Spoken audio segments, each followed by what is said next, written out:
여러분 안녕하세요. 일과 사람의 권영찬입니다. 우리가 인생을 살아가면서 어떠한 일에 몰입하고 또 그 몰입한 일이 성공하기까지에는 대단한 노력이 필요합니다.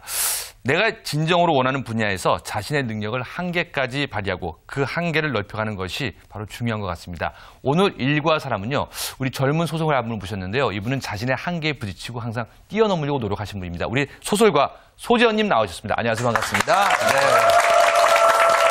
네, 먼저 나와주셔서 감사합니다. 아유, 고맙습니다. 근데 보통 소설가 하면은 이렇게 나이가 그래도 한 5, 60대 지긋해야 되는데 굉장히 젊은 소설가세요. 아, 이제 30 됐고요. 네네네.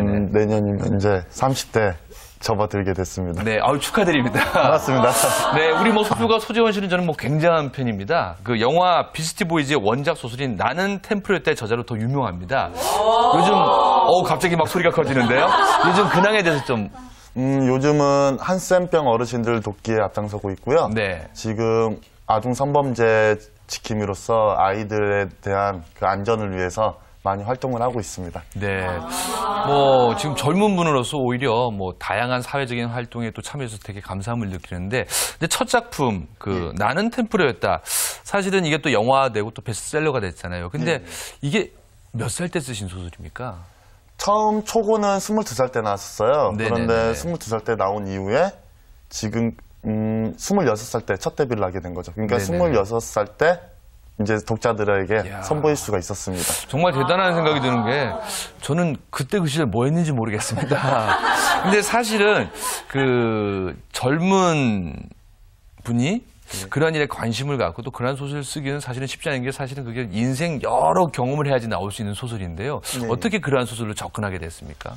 사실상 제 첫 데뷔작은 그 영화 비스트 보이즈의 원작이 아니었습니다. 네네네. 그 전에 터널이라는 소설을 썼었는데 너무 문학적으로 다가가다 보니까 네네네. 독자들에게 많은 사랑을 못 받고 출판을 할 수가 없었었어요. 아, 좀 딱딱하고 어려웠나 보네요. 그렇죠. 네. 그리고 약간 더 깊숙이 들어가자면 출판사에서 무명 작가에게 감히 이렇게 도전을 해서 돈을 투자할 수가 없었던 거죠. 네. 그래서 제가 다시 생각을 해서 쓰게 된 게 바로 비스트 보이즈였고요. 네네네. 그때는 굉장히 자극적인 소재였습니다. 네. 그 반문화를 그린다는 소설이 현재 존재하지가 않았었기 때문에 그때 당시 그런 좀 주목받고 싶은 욕심이었다고 하나요? 네. 그런 걸로 기획적으로 다가갔던 소설이 바로 비스트 보이즈 원한 소설이었죠. 어찌 보면은 저도 이제 한 방송생활 한 22년째 접어드니까 저희로서는 뭐 드라마나 영화의 주제가 보통 이제 뭐 아가씨들이 다니는 술집을 대상으로 했는데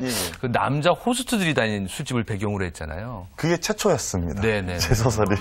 좀 부담스럽진 않았습니까? 아니 그때 너무 욕심이 컸어요. 사실상 주목받고 싶었고 유명해지고 싶었던 욕심 때문에 정말 그런 게 존재한다면 내가 한번 취재를 해봐야겠다. 저도 반신반의했었거든요.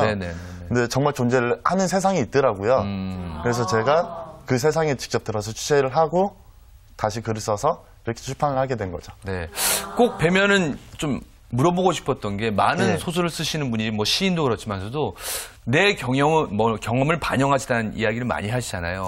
혹시 그런 질문 많이 안 들으세요? 본인의 얘기 아닙니까? 아, 저도 실제로 3개월 동안은 일을 했었습니다. 네네네네네. 정말 우연한 기회에 그쪽을 취재하다 보니까 사람들이 일을 한번 해봐라. 네, 왜냐면 워낙 키도 크시고. 그때는 살짝 정말 꽃미남이라고 들을 정도가 됐는데 지금은 아니지만.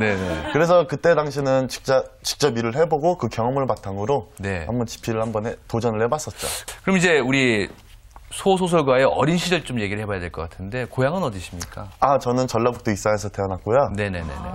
굉장히 가난한 집안에서 살아왔습니다. 서울 분이 아니시군요. 외모는 서울 분이신데요. 네. 굉장히 촌이었어요. 네네.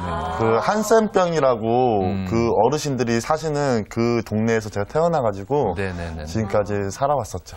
혹시 그 어린 시절의 꿈은 뭐 글 쓰는 거였으면 아니면 또 다른 꿈을 꾸셨습니까? 꿈이 없었습니다. 저는 사실 그저 평범하게 회사를 다니는 게 꿈이었는데